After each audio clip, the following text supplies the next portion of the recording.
Bismillahirrahmanirrahim. Assalamualaikum warahmatullahi wabarakatuh. Perkenalkan, nama saya Atep Ahmad Fatoni.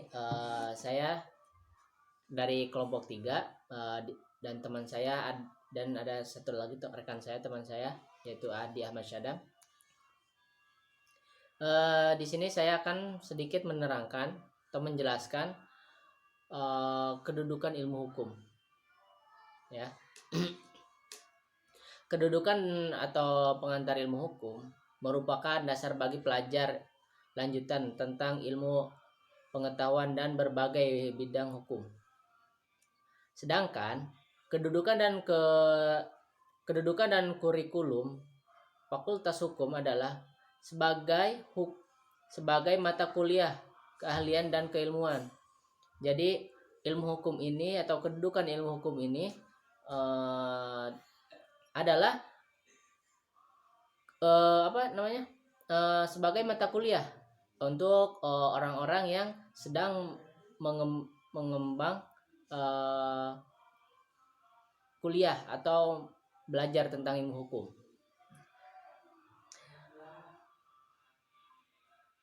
Oleh karena itu, pengantar ilmu hukum berfungsi memberikan pengertian-pengertian dasar baik secara garis besar maupun secara dalam mengenai segala sesuatu yang berkaitan dengan hukum.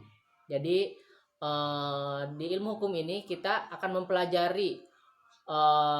mempelajari dasar-dasar fungsi-fungsi ilmu hukum dan lain-lain, dan kegunaan hukum ada berapa jenis. Nah, di sini di ilmu hukum, di kedudukan ilmu hukum kita akan mempelajarinya, ya.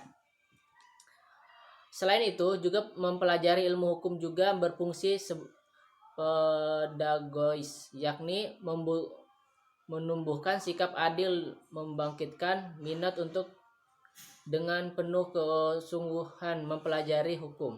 Nah, selain itu di ilmu hukum kita bisa mempelajari adab-adab atau sikap kita terhadap hukum, sikap adil, sikap bijaksana, dan lain-lain, dan aturan-aturan hukum bisa. Nah, untuk kedudukan ilmu hukum dengan ilmu yang lainnya,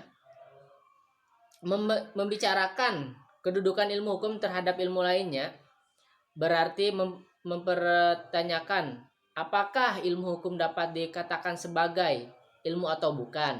Nah, untuk ini para sarjana hukum sendiri mendebatkan kedudukan ilmu hukum ini.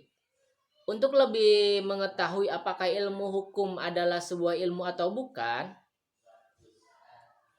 perlu dikaji yang panjang sesuai dengan disebut sebagai ilmu hukum. Nah, masih perlu pengkajian ya kedudukan ilmu hukum ini dengan ilmu-ilmu yang lain. Apakah seperti apanya? Nah, masih banyak perdebatan di antara mahasiswa-mahasiswa sarjana hukum yang memperdebatkan kedudukan ilmu hukum ini, ya. Mungkin cukup sekian sedikit penjelasan dari saya. Mohon maaf bila ada kesalahan atau kesalahan dari tutur kata saya. Selanjutnya bisa kita lanjut dengan teman saya Adi Ahmad Syadam. Jadi tadi sebelumnya sudah dijelaskan oleh rekan saya yang menjelaskan tentang kedudukannya, dan saya di sini akan menjelaskan tentang fungsinya. Poin pertama adalah sebagai alat mengatur tata tertib hubungan masyarakat. Apa itu? Jadi hukum sebagai norma merupakan petunjuk untuk kehidupan manusia dalam masyarakat. Hukum menunjukkan mana yang baik dari mana yang tidak baik.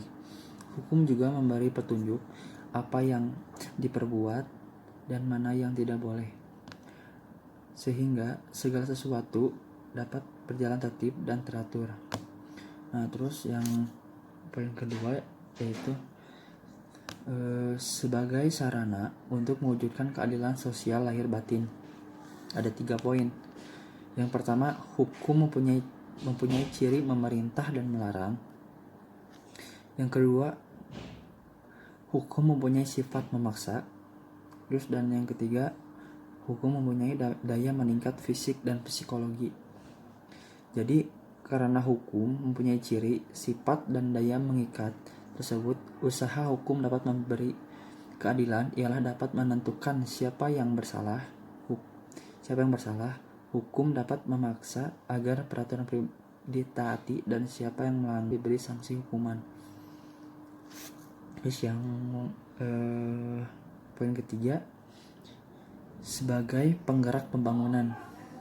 Nah, jadi daya mengikat dan memaksa diri, hukum dari digunakan atau didaya gunakan untuk menggerakkan pembangunan. Di sini bukan hukum dijadikan alat untuk membaca masyarakat ke arah yang lebih maju. Dalam hal tersebut sering timbul kritik bahwa hukum hanya melaksanakan dan mendesak masyarakat, sedangkan aparatur otoritas lepas kontrol hukum. Sebagai imbangan dapat dilihat dari fungsi kritis daripada hukum.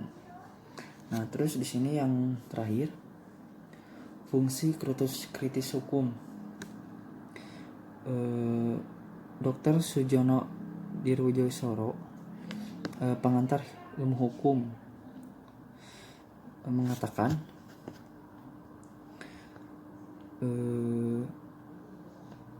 jadi ya mungkin segitu saja dari saya dan rekan saya.